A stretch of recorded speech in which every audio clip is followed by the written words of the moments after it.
Okay, I'm going to try doing a few things at once here really quickly. There are several artists that have written and performed songs over the years, dating back 50 years or nearly 50 years, that bear repeating and bear further study. And I'm just going to rattle off a few of them, two or three of them, just so that you get a flavor for that these songs exist, that they're important, that they should be studied, and including looking at the lyrics a little bit more carefully, with more scrutiny. First one is from, actually two of them. I'll mention two of them. There's more, but I'll mention two of them from one of Carol's and my favorites, Dan Fogelberg. And the first one is Run for the Roses, which he was commissioned by ABC Sports for the running of the Kentucky Derby. And he wrote this song and he recorded it and he played it in concert. And it's called Run for the Roses, and it's about horses, and it's about running for the roses, about running for the cup, running for the medal, running for your life. And he talks actually candidly on his Wild Places album that was filmed in St. Louis, the Maverick City, about the chances that we all have in life, and that we don't get very much time to make the decisions, and then the opportunity, it's fleeting and it's gone, and we look back and ponder, maybe we should have taken that opportunity. And in the song, the line says, it's the chance of a lifetime in a lifetime of chance, and it's high time you joined in the dance.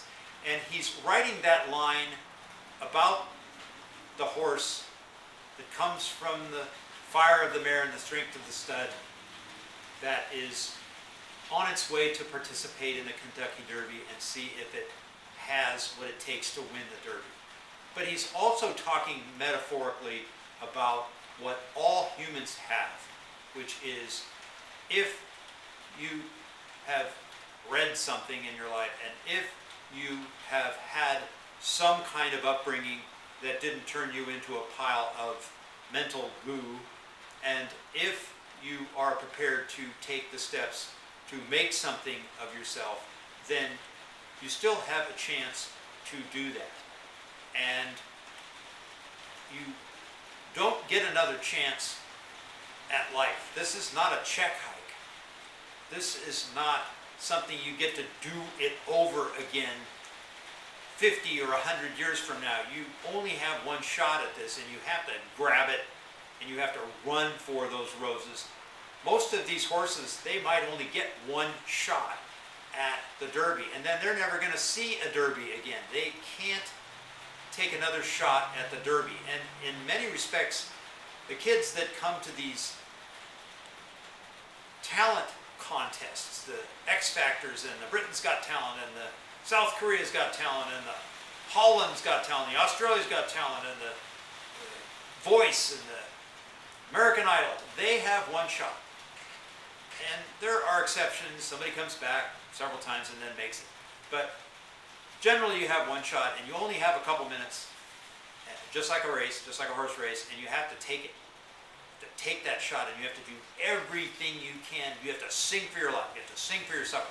You have to sing for that chance to get into the next round and get into a situation where you get a mentor that you couldn't afford before, where you get exposure on a national audience, on YouTube. All of a sudden, even if you didn't win, if you got halfway through, somebody sees you and gives you a record deal or gives you a chance to move your career forward that you wouldn't have gotten otherwise. And the same is true with Run for the Roses. The same is true with a Derby winner or a Preakness participant, that they only have a very short period of time to take that chance, a couple, 3 minutes, and do or die, and then it's, back to the farm, put out the pasture, or back to the stakes racing circuit for grinded out 5,000 purses at a time. And that's Run for the Roses. The second one is Avril Levigne, and one of her earliest songs was I'm With You. And it's powerful. She's standing on a bridge. She's waiting in the rain for somebody to come for her. And she doesn't even know who they are, but she's with them. And she needs them. And she's looking for somebody to come, take her by the hand, take her somewhere new, and for her to have a different life.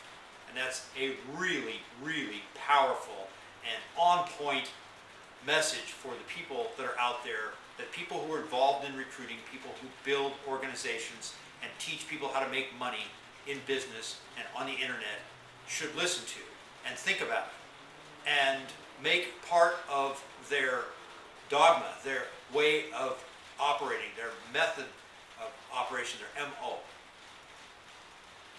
And then the third one is also a Dan Fogelberg song. He finished his Wild Places concert in St. Louis in 1991 with Let It Shine. And I'm not sure who wrote this song. I'm not sure it was his, but he sings it well. And it's 9 words, really, and there's other words in it, and it's worth, you can look it up. Let It Shine, Dan Fogelberg on YouTube, or look in our video collections. And the three-piece words, 3 times 3 is 9 words, and that's, and he sees, and that's about the gambler, that's about the visionary, that's about the venture capitalist, that's about the person that takes a risk. And then the second 3 words are about the woman. There's a song in the heart of every woman, set it free. So those are the second 3 words, set it free.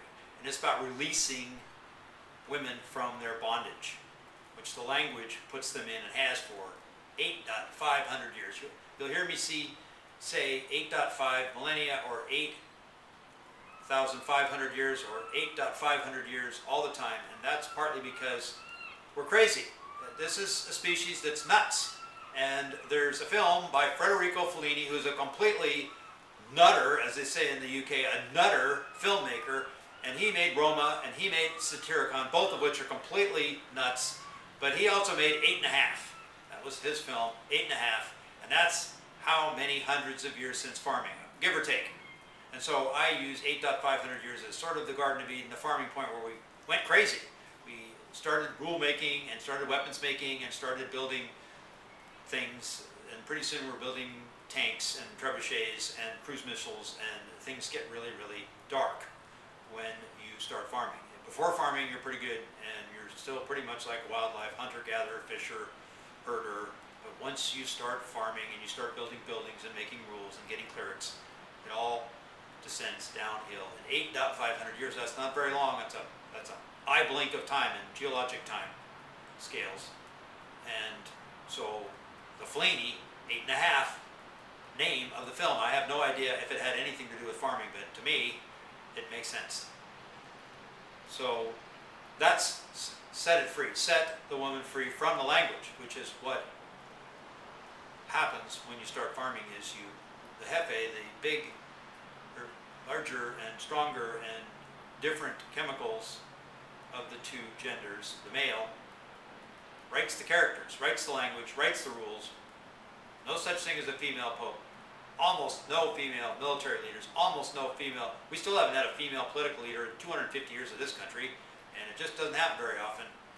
And set it free is about setting free the woman, which is what both Quetzalcoatl and Ragnarok are about, is setting the woman free. And then the third one is let it shine, and that's, there's a light in the heart of your darkness, let it shine. And that's essentially the Heartlight story of E.T. You know, turn on your heartlight. And those 9 words, I mean, that's not very many words to say all that. That's Occam's razor. Sir William of Ockham would be proud of whoever wrote that song. Dan sings it well. And it's worth listening to. And looking at the words. Look at the lyrics. Study the lyrics. They're not very many. It's not very many words. It takes some work, though, to look at lyrics and ask yourself what they mean. Poetry is not the easiest thing to read because it's real veiled. Sting always calls it, your music has to be veiled. You can't just say it overtly. And that's what makes an artist that writes lyrics instead of just somebody that writes prose, somebody that's a journalist, and that's kind of, he compares himself, that's just journalism if you're just saying it out loud and in hard words without any kind of nuance, without any kind of veil. And unfortunately, when you veil your lyrics, or you veil anything, a course or a book, and you veil it, humans don't get it. Now they need a translator, because it's not that easy for humans to look deeper into the language, look deeper at the patterns of the letters, at the root words, at the prefixes and the suffixes, and see what the actual letters mean. We're not taught what the letters mean. The letters, and even the pieces of the letters, mean things. If you look at them closely, there's actual meaning in the pieces that make up the letters, that make up the roots, that make up our words, which is what forms our language. And that's real difficult for humans to grasp. So Let It Shine is the punchline to that song. Those are three. There's more. I have several more that are related to what we do, which is building organizations, building people's thought processes so that they can make money in a non-linear fashion instead of a linear, one at a time, trade time for money like everybody else does, and like we've all done. Almost everybody, you're going to trade time for money somewhere along the line in your life. No one gets out of that one. And all we're trying to do is trade less time for money and do more non-linear money getting, not money earning, not money slaving, not money making, money getting, like MGM, money getting models, money getting memes, money getting memetics. That's what you want to be focusing on, not this time for money, not this one more shekel for one more hour, whatever you're doing. It doesn't matter if you're taking out brains, it's still one more hour, one more procedure, one more stress level that you had to go through in order to get the money on the other side.